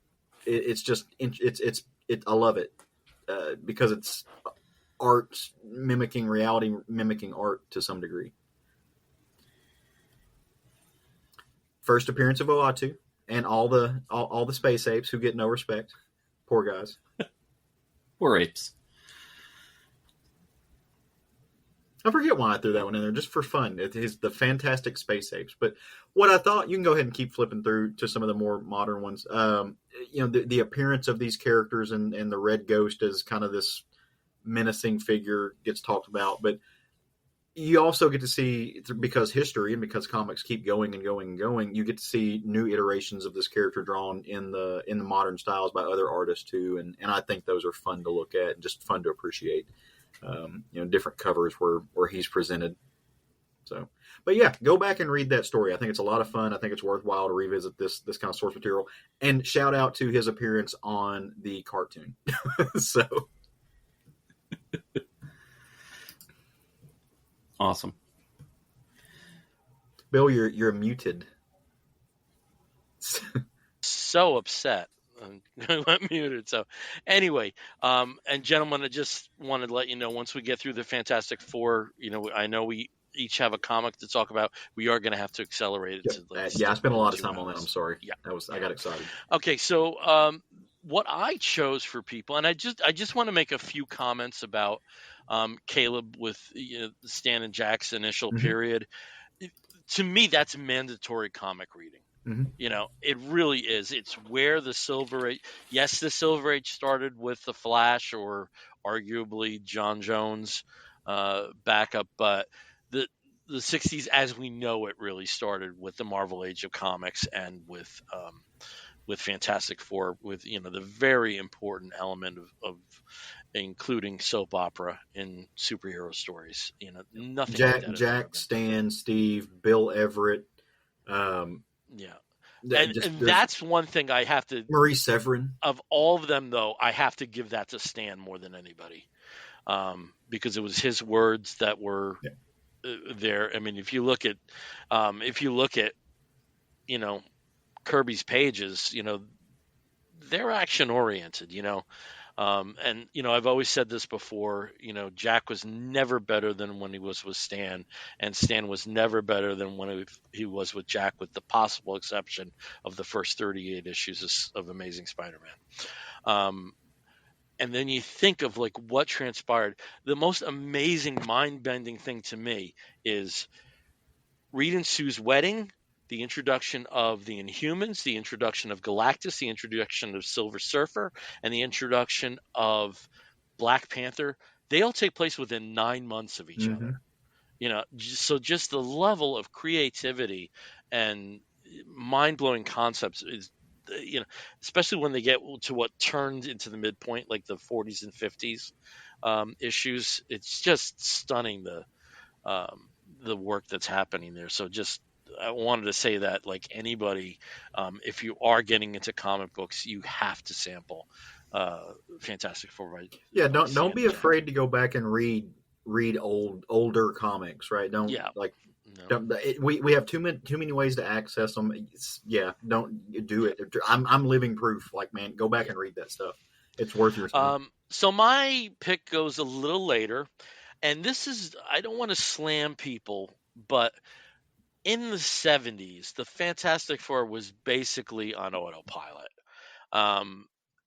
Some very good writers, Roy Thomas, Len Wein, Marv Wolfman, who took it into the 80s. These are very good writers.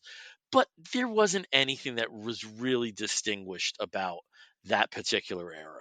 They were kind of, they had found a groove by issue 100, and that groove just kept going and going and going. And if you never read those issues, you're okay. Let's put it that way.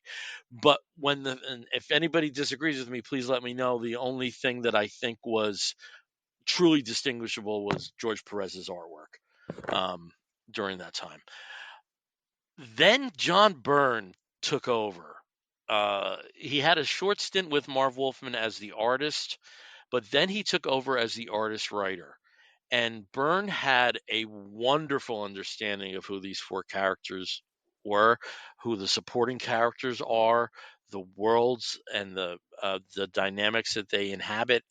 And to me, and it basically takes up most of the early 80s, most of the first half of the early 80s.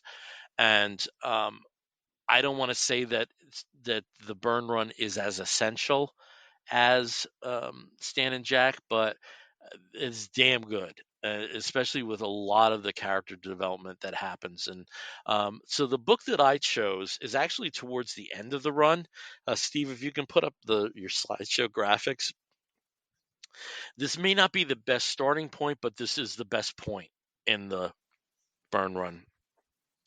There are, I believe, 9 trades of Fantastic Four Visionaries, which I think remain the most easy to obtain for the Burn Run. There are omnibus and there are other, this work, by this point is caught up in the Masterworks um, uh, promotion. But for me, it seems the easiest way to go is with the Visionaries, which kind of segregate the burn work. And as you see here, there's a slightly different team because when they had the first Secret Wars, Ben decided to stay on the planet, and Jen took his place, the She-Hulk. And this also ties in with something I said, with his understanding of the characters that did include Jen. Before this, her appearances in the She-Hulk and the Savage She-Hulk series and in Avengers, there's nothing to that character.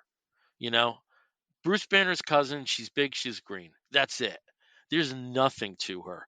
And throughout the run in Fantastic Four, we find that she's hyper intelligent, she's funny, she's sexy. She wasn't sexy before, as far as I'm concerned, until you had her in Burns' hand. So if we can just go through, I'll show you within this sequence of uh, some of the things that are covered in this particular period. This is the first page of the actual collection. Just a really nice shot of Johnny performing the Four in their beloved New York City. And if we can keep going there, Steve, we see Jen working out as part of the team and with her burgeoning friendship and eventual relationship with Wyatt Wingfoot, who serves as kind of an assistant to the Fantastic Four, mostly in a technical capacity, and they become they become an item, and it's organic how that takes place. Steve, if you can keep going here, but doesn't mean we've gotten rid of Ben here, because he comes back from the Secret Wars planet, and in the meantime, Johnny and Alicia have fallen in love. Alicia was was Ben's blind girlfriend, the niece of the puppet master. This turns out to not really be Alicia, but for our intents and purposes, it's Alicia, because that's a weird retcon I never agreed with. But he comes to Alicia's place. That's the first place he's going to be. And he does not expect Johnny to be the person who answers the door. And you can see Johnny, as close as he is with Ben, he's friggin' terrified about him learning this. And then if we can go to the next slide here, Alicia says, "Don't Alicia baby me, Ben Grimm, you oaf." And puts him in his place and says, "Hey, you were gone, and there was nothing tawdry about what happened to Johnny and myself. We already were broken up at that point anyway. He had already split from her, but she and Johnny, who actually are the same age, just kind of happened." And I love the Johnny and Alicia relationship all through the Fantastic Four. It's really loving to see people who have known each other for some time, and then somehow romance comes into the picture. Really nice moments. Steve, if you can just keep going, I'll just show some of the other terrain. Here we are with Victor Von Doom, and there's a really twisted version of Victor Von Doom in here because he's dead, and they use a child to hyper grow, to hyper accelerate his adolescence into manhood, and basically takes over Victor's brainwaves. Like I said, some of the stuff doesn't stick, but this whole legend of Victor Von Doom being disfigured. And you see, when he looks at the thing, it's not that bad.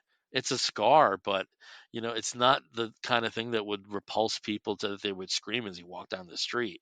But his ego is so advanced and so big that any kind of imperfection is something he can't handle. And what does he do? He burns his face he burns the mask onto his face because he's so evil. So if we keep going here with some other things, one of the worst things is that during the sequence of books that they do is they actually blow up, and this is Doom doing it. Shoots the Baxter Building first into the orbit and then blows it up. And over the next few issues, as the Fantastic Four are moving into Avengers Mansion uh, for the time being before a new Baxter Building is built, they're feeling, they're finally feeling like, hey, this was our home. All our mementos, all our memories, just gone. And there's some really sweet moments addressing that throughout the run. And then, Steve, I think there may be like one more graphic here. Oh, no, there's a few more. And another storyline that takes place in this is through the manipulation of the hate monger and Psycho Man.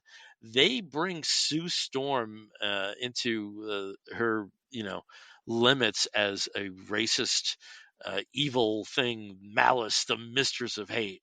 We don't get this in comics anymore, and we really should. But it doesn't stick because Sue's a good person, and she's, devout in her defending Franklin. Steve, if you can go to the next thing. And here's another development with Franklin. He starts hanging out a lot with the Power Pack. And so much so that threads of that continued into the 2000s, with Alex Power being one of the members of the Future Foundation. But Steve, if you can go to, I think, the last image that I have here, and this is probably the most important development within this area of the Byrne run, is Sue is no longer the invisible girl. As she says there, she died when the Psycho Man twisted her soul. From now on, I am the invisible woman. And it was high time at that point. So I think the entire Byrne run is definitely worth investigating. You have some great moments with the trial of Galactus. You have a lot of revelations about how Reed Richards grew up and all this shit that he had to deal with growing up.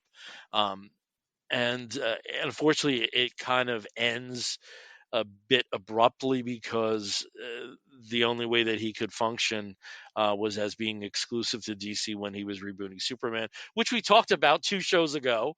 And I just absolutely love this run. And, for me, I had gotten out of comics and I had come back, and one of the first comics I had gotten was the Fantastic Four, and seeing She-Hulk on the cover, immediately I want to know what the hell happened. Why is Ben not there? Also with Ben, he did have his own series concurrently with this after Marvel 2-in-1 ended, and some key issues from that run are also incorporated into the Visionaries run. So there you go. Cool.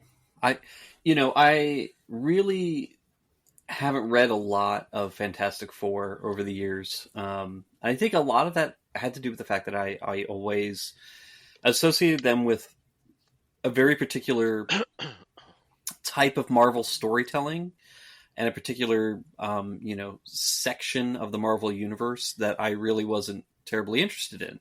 The problem is, of course, with that perspective, is that they are in every segment of the Marvel universe. Every storyline at some point crisscrosses with the other Marvel characters, teams, properties, concepts, all of that. Fantastic Four are street level in New York sometimes, and so they interact with Spider-Man, and sometimes they're out in the cosmos and they interact with, all these other cosmic beings. Sometimes they interact with the Power Pack, or they interact with the X-Men or X Factor. There's especially in the 90s, there was a lot of ties with the Fantastic Four. And that was even also, not considering all the crossovers that they had, like all the big event crossovers. With the notion of unstable molecules, a lot of the costumes were provided by Reed Richards throughout. I mean, what was the conversation between him and Moon Knight? I wonder what that was. But there's connective tissue to almost every other one, like you said, Steve.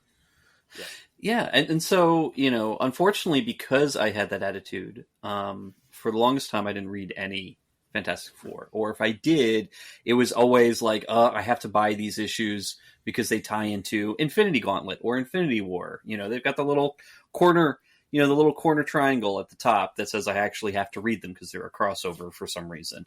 Good old 90s marketing. But, I remember very distinctly seeing a lot of things with the Fantastic Four in the 90s that later on, years later, I kind of wanted to go back and explore a little bit more.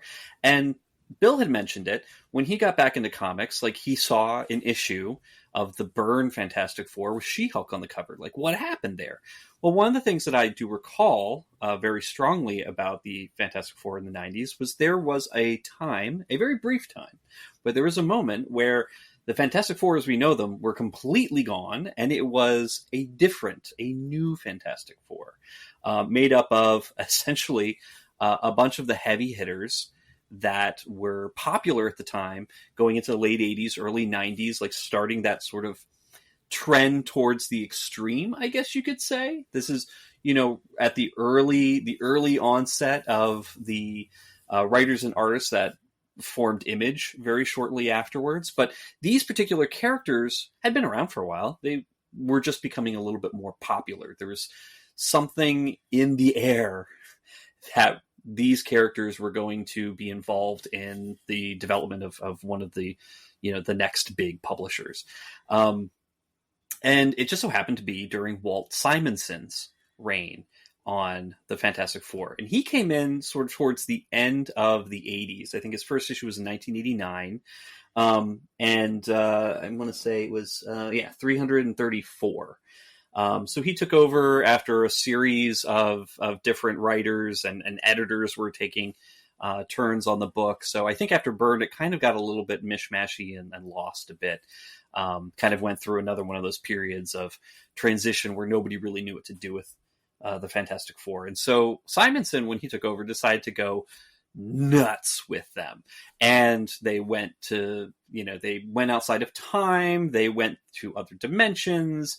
All sorts of things were happening in the background with some of the characters. The Thing. So Ben Grimm was able to turn off being the Thing. His girlfriend, Shari, became Miss Thing, or, a version of the Thing. She started as a Miss Marvel. She was a Miss Marvel. But she then became... She met him when they were both wrestlers. Ah, that makes sense. Okay. But then they could actually both sort of share the powers of the Thing, although she could not change back initially. So a lot of things were happening, and eventually they came back to Earth for a little bit, and they were like, okay, finally, we're done with all of our crazy travels through time and countering the TVA, all of that. And they decided to just kind of go back to everything being normal. Unfortunately, nothing is ever really normal. And so starting in a 3-issue arc with number 347, the Fantastic Four is killed. Well, not really. But a lot of things happen, and a lot of things, that are from the past of the Fantastic Four, from the original 60s, villains that they encountered and, characters that they, had to deal with were, in this 3-issue arc, they really come back. And then, of course, we're introduced to a brand new Fantastic Four that takes over for a little bit while the old Fantastic Four is dead. So in this story, basically a terrorist from the Skrull Empire, whose goal is to overthrow the Emperor, has come to Earth in search of a massive weapon that she'll be able to use to take over the Empire. That character is Delilah, and she, of course, is a shapeshifter like all other Skrulls. And she decides she's going to go and take over the Fantastic Four, get them out of the way, and use them and their, equipment or whatever to find this particular weapon, whatever that weapon ends up being.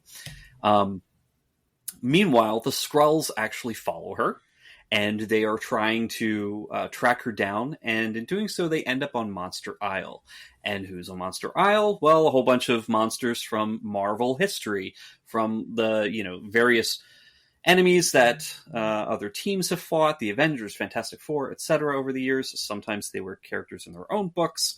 But the Skrulls follow these signals to Monster Isle, and they end up landing there. Well, Monster Isle is, of course, in the kingdom, somehow, of the Mole Man. That's how he got most of his monsters, is he takes care of the monsters from Monster Isle. And so he gets involved. And after a series of attacks against the individuals of the Fantastic Four, Delilah has completely taken them out. She's incapacitated them somehow, and now decides to go to the next stage of her plan, which is to take a group of patsies and have them track down the weapon for her. And who does she call? She calls Grey Hulk, she calls the Ghost Rider, Spider-Man, and Wolverine. Just a ragtag group of people who really don't get along at all and have nothing to do with each other, but they all happen to be pretty popular characters at the time. So, of course, they get thrown together. It's hard for, I imagine, younger readers to understand that the Danny Ketch Ghost Rider was hot as fuck for a time. Oh my God, he was. Even I have several issues of that run from Ghost Rider. And I'm not a Ghost Rider person normally, but man, I used to read the shit out of that. But yeah, I mean, these were hot. So like Wolverine was pretty hot. The Hulk was actually pretty interesting because this is his Grey Hulk persona, where he's not as smart, he's not as strong, and he's also kind of a jerk. But he's interesting. And of course, Spider-Man, going through his big renaissance in the late 80s, early 90s that McFarlane kind of contributed to. But so anyway, so she takes them and says, okay, well, my family is dead. They were all killed by some intruder while I was out shopping. Not joking. That's her excuse. They're all dead. So you need to go and take my revenge for me, please. And so they're like, sure, we'll go ahead and do that. We'll track down this intruder. And so we are now introduced to the new Fantastic Four in issue 348. And if you read the top, you'll notice that they've changed the tagline. It is now the world's most commercialist comic magazine instead of the world's greatest comic magazine. Because, of course, now they are cashing in with these four major characters. And Simonson does, I think, a really good tongue-in-cheek job here in writing this. And also, these 3 issues, he had actually been having... he had taken over all the art duties as well. He was doing the pencils and the inks. But for these 3 issues, he didn't. And in fact, he handed over the pencils to Arthur Adams, and Art T-Bear did the inks on it. So, the art is very 90s. It's very clean. I think it looks pretty damn good, but it also at the same time is very early 90s Marvel. And there's some great action. The monsters from Monster Isle have been encouraged by the Skrulls. They've been controlled to go all over the world and kind of cause chaos. And so, our new Fantastic Four has to go and beat up some of them while other heroes are taking care of monsters in other parts of the world. And in doing so, they end up on Monster Isle themselves. And everybody sort of comes together towards the end. They end up underground in Monster Isle with Mole Man. You've got all the Moloids, all hundreds of millions of them, plus the new Fantastic Four. And then Reed Richards shows up with Delilah, who is pretending to be Sue. But here we actually get to see her true form. Yeah, I was going to say, we also get Skrulls here, too. Oh, yeah, I mentioned the Skrulls. The Skrulls have been... they started the whole havoc by sending the monsters from Monster Isle out. And these are kind of goofy Skrulls. Oh, they are. They're a bunch of losers. They weren't sending their best people. No, not at all. Especially for somebody who's supposed to be like this hardened, criminal terrorist monster, who's threatening the entire political system. But yeah, they get a bunch of jokers who are easily subdued by Mole Man, and surrounded and basically held hostage. Well, the problem with Delilah is that she has an ability to psychically manipulate those around her. And so she kind of heightens everybody and hops them up to attack the Skrulls who are after her. And, they found the weapon at this point, or they're about to find the weapon, and she just wants to get it over and done with. So she's, manipulating everybody and saying, oh, they're all, the Skrulls need to be killed. I'm special, blah, blah, blah. Well, they find the weapon. Turns out it's something called a inorganic technotroid, an ITT. And interestingly enough, it comes in an egg. And two of the original monsters from the early days of Fantastic Four, one of them being, of course, Giganto himself and his mate, decide to hatch the ITT. The ITT imprints on them, and basically they now get to raise it as their baby. And meanwhile, poor Delilah, her plan is ruined because now, these giant monsters have their little techno baby and are happy to raise it, and she can't really fight back against that. In the meantime as well, Reed overcomes her mind control. Everybody else kind of sees her for who she is, and they knock her out and hand her over to the Skrulls. Everybody's happy. And on the last page, guess who shows up? The Punisher, for just one page. Way too late. He's like, oh, I'm gonna solve all this stuff. Oh wait, no, the Fantastic Four is already there. Never mind. And then he leaves and goes off doing his other things. I think this was a ridiculous 3-part series. But it featured the new Fantastic Four, which was a big deal for a little bit. They made it in the trading cards. They made it on, in Wizard magazine. They talked about them. Like it was a big deal. There was a shirt. Replacing. There was a shirt. Yeah. There were posters. This was like this new foursome of this new Fantastic Foursome was such a huge deal. 3 issues. Yeah.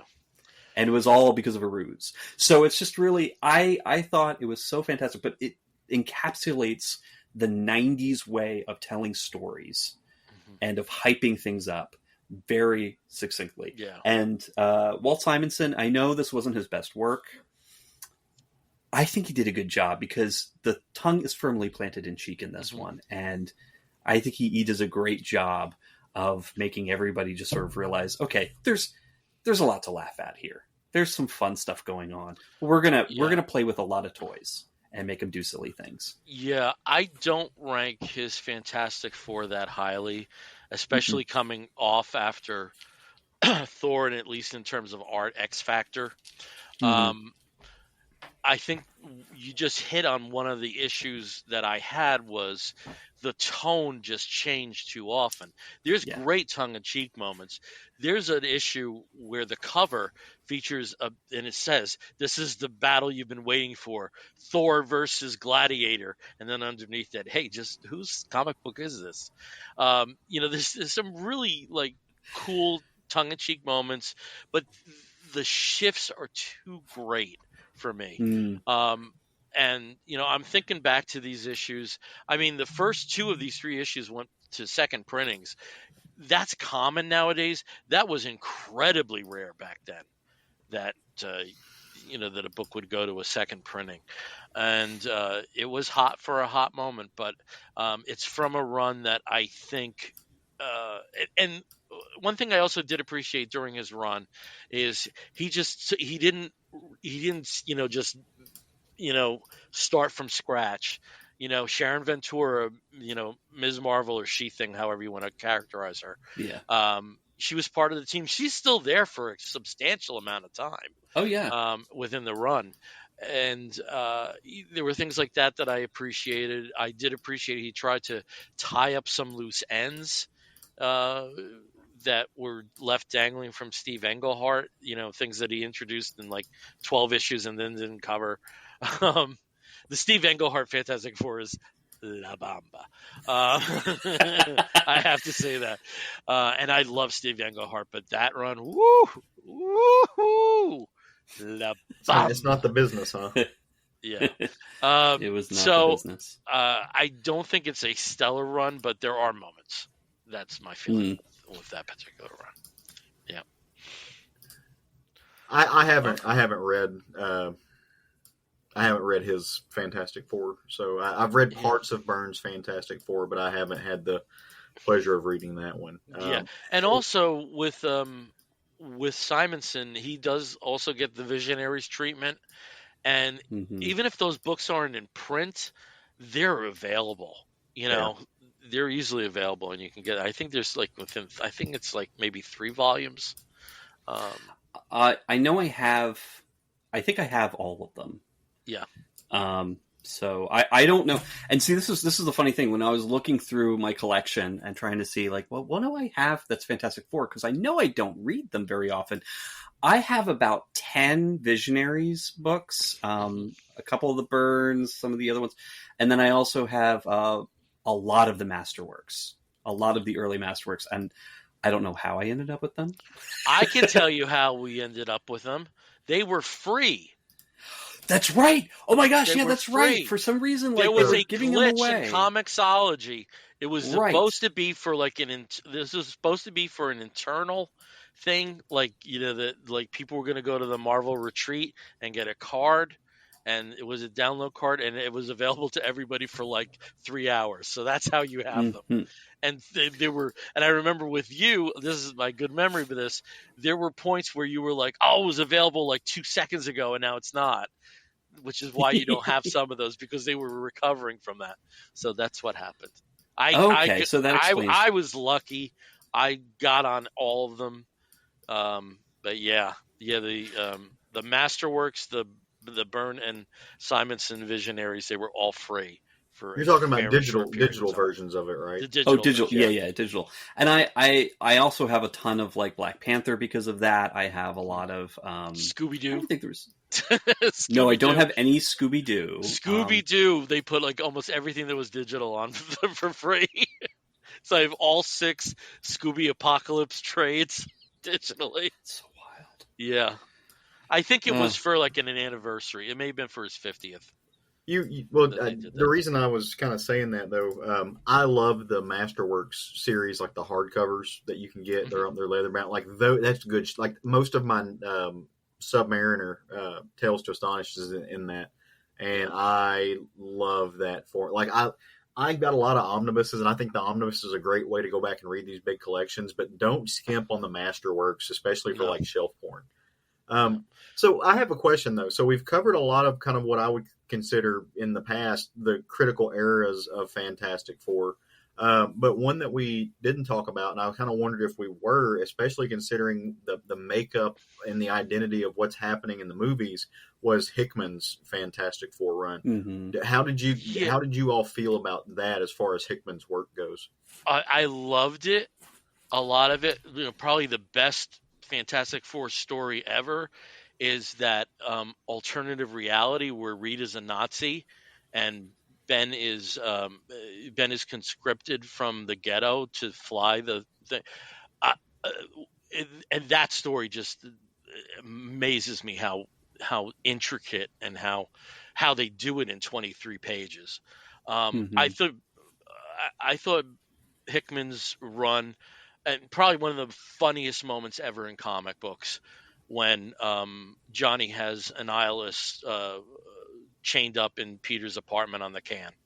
I laughed my head off with that. I don't think it relates to this film, though. I mean, that may be something that we see later, but that's like the 2000s Fantastic Four, you know? Well, what I meant by that is I think where they were going with the multiverse stuff and the incursions and stuff like that, I think that's kind of where the direction that they're heading. Yeah. And so that's what I mean as far as like the influence on the Marvel, what we're seeing at the Marvel Universe as a whole is what I meant by that. It seems like the Hickman influences have already hit. Okay, you think so? They've already been incorporated. Yeah. Well, they are going to be probably the big. It's going to be the Secret Wars, the latest Secret Wars, the 2015 one that we see. So like those incursions that Hickman kind of brought in, and the post Illuminati stuff and all of that. I also like to think the only Fantastic Four series that I read the entirety of when it was coming out was FF, Future Foundation by Fraction. And I love that series. I thought it was such a fun way to play with those characters.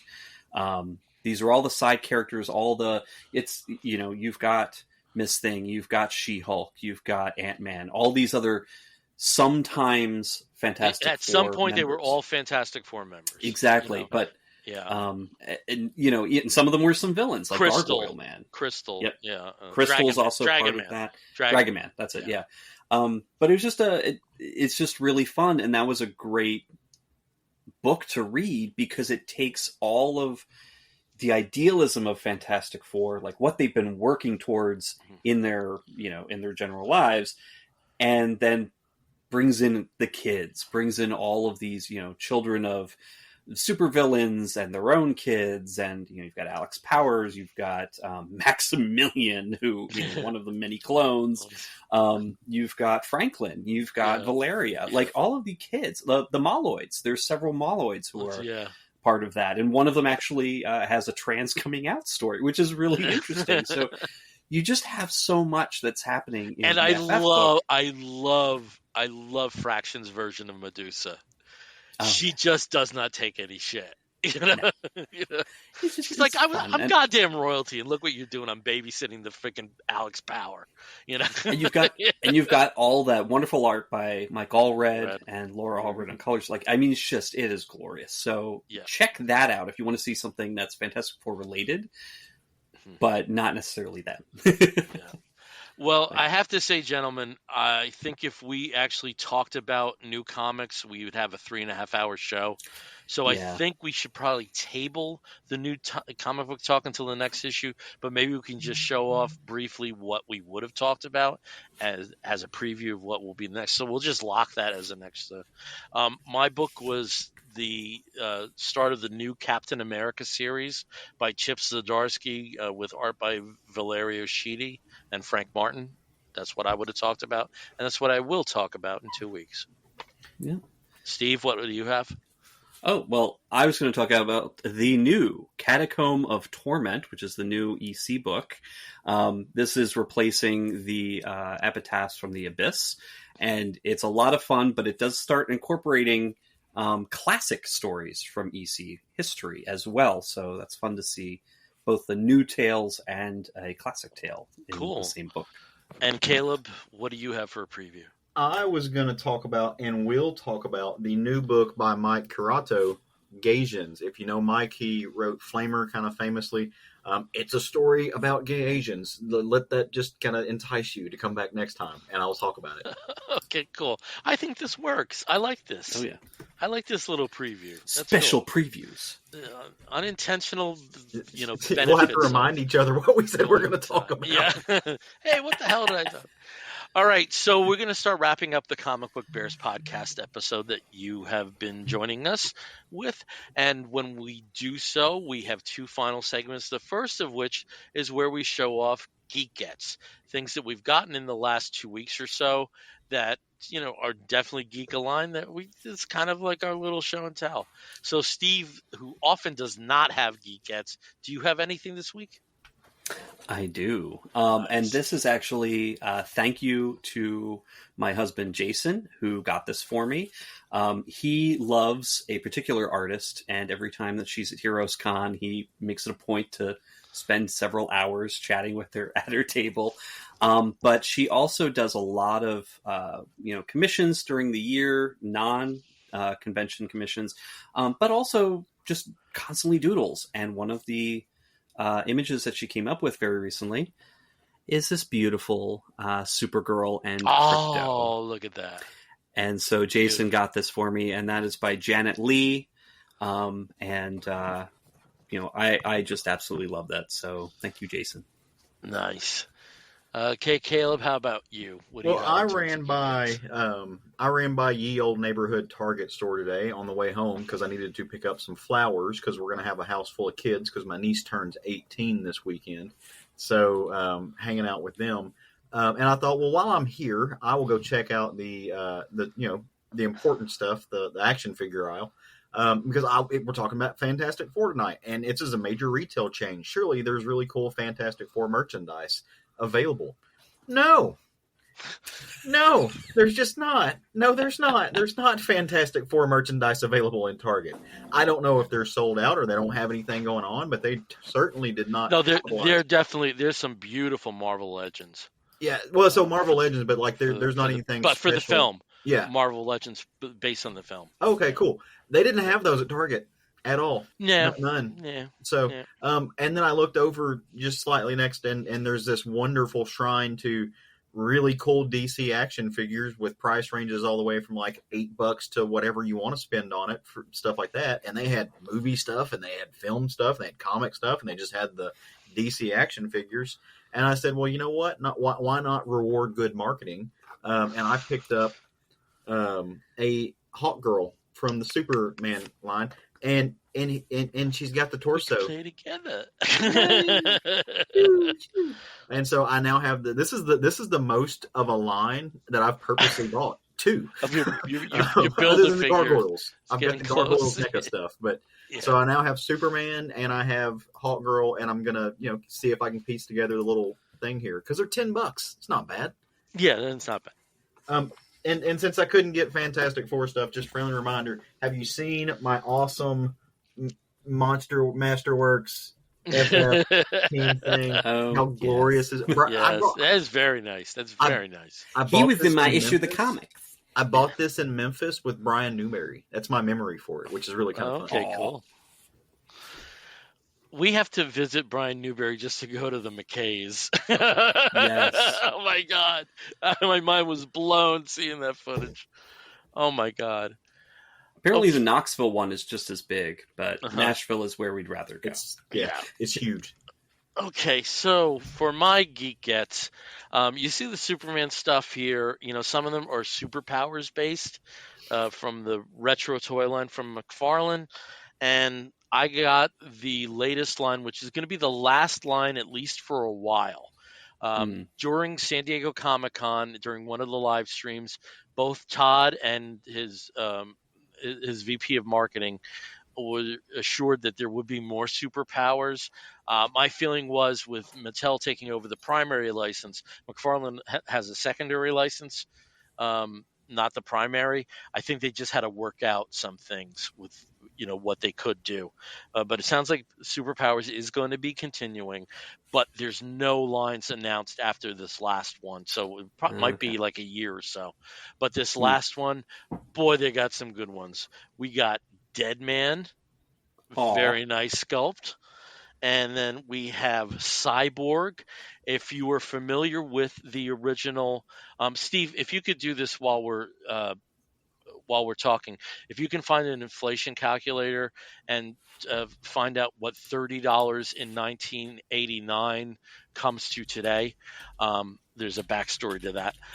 This is Cyborg, and in the original Superpowers line, he was a chase figure effectively. He was nearly impossible to find. So we have that. And then, so do you have that? How much would $30 have been? $78 today. Okay. I spent $78, the equivalent of $78 on a Cyborg figure from Argentina. Because I could not find one from the States. It was a Super Amigos Cyborg. It was the same figure, little different molding, but it was the same figure, but you could not find them in the States. So that's how much I wanted to finish out the line. And we have Booster Gold. What the hell am I saying? Animal Man. Nice sculpt. And though we've had Nightwing figures before in this McFarlane run, we haven't had Disco Nightwing. So I'm so happy this exists. Yeah. It's he looks like he's ready to, snort some, lines of coke and get out on the dance floor. That's a Dick Grayson I can get behind. All right, so anyway, so that's my Geek Gets the Superpowers. Wave 11, I think it is. I think it's Wave 11 or 12. But the final wave for at least a little while. So, All right. Well, we're up to our last segment of the Comic Book Bears podcast. And when we wrap a show up, we do so with a segment we call the Woofs of the Week. In the bear community, if you find a fellow attractive, you woof at him. And we do something very similar here where we woof at something which may be comic book or comic book related. It also may be a film or a TV program or a charitable initiative, anything under the sun that we think you, fair listener or possibly viewer, may be interested in sampling. I'll start as I always do with Steve. Steve, what is your woof of the week? Well, my woof of the week is a movie, and it's a movie that was a total flashback, total nostalgia driver for me. Even though all the material, with the exception of a couple, long-running jokes, and by long-running I mean 45 years long-running jokes, The New Naked Gun, starring Liam Neeson as I can't say this, as Leslie Nielsen's character's son, taking over Police Squad. It also has Paul Walter Hauser making an appearance as his partner in this. And Pam Anderson looking gorgeous, and with understated makeup, but also just looking gorgeous because it's Pam Anderson. And I think they did such a great job. There's jokes on jokes on jokes. You have to stay through the credits because the credits themselves have jokes in the credits that you have to be looking for. And it is definitely one of those like joke a minute. Everything's absurd humor. It's wild. It's crazy. I don't know how it'll do with repeat viewings, but the one viewing that I had, I laughed my ass off. So Cool. Go see The Naked Gun. Cool. All right, over to Caleb. Caleb, what is your woof of the week? Well, my woof of the week goes to an album, and Steve, I sent you an image of it. If we're able to get it up, no worries if we're not. But I am a big fan of lots of different types of music. I think we've kind of established that at this point. I don't really cotton to one kind over. I mean, I do some over the others, but I like a lot of stuff. One of my favorite contemporary artists right now is a country artist named Tyler Childers. If you're not familiar with Tyler Childers, he's very much in the vein of kind of what Sturgill Simpson does, right? It's very getting back to the roots of country music, very Appalachian, except for he's not a douchebag. Neither is Sturgill Simpson, but that is a rare quality among country musicians these days, is they are a lot of bootlicking asshole corporate shills.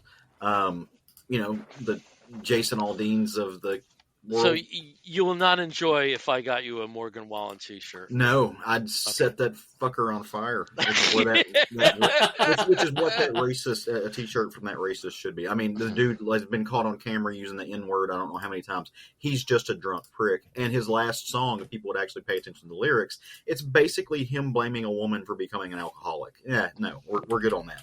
Meanwhile, not a piece of shit is is hard. You've got me off track. I've gone on a rage bender.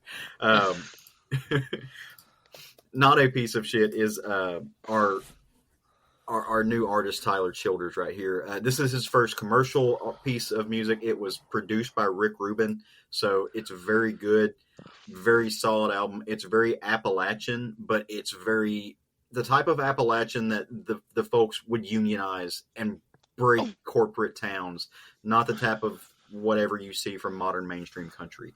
This is getting back to those roots. Tyler's a very cool person. His last music video, or one of the most famous music videos, featured a gay couple, like very coal mining gay couple, like super cool guy.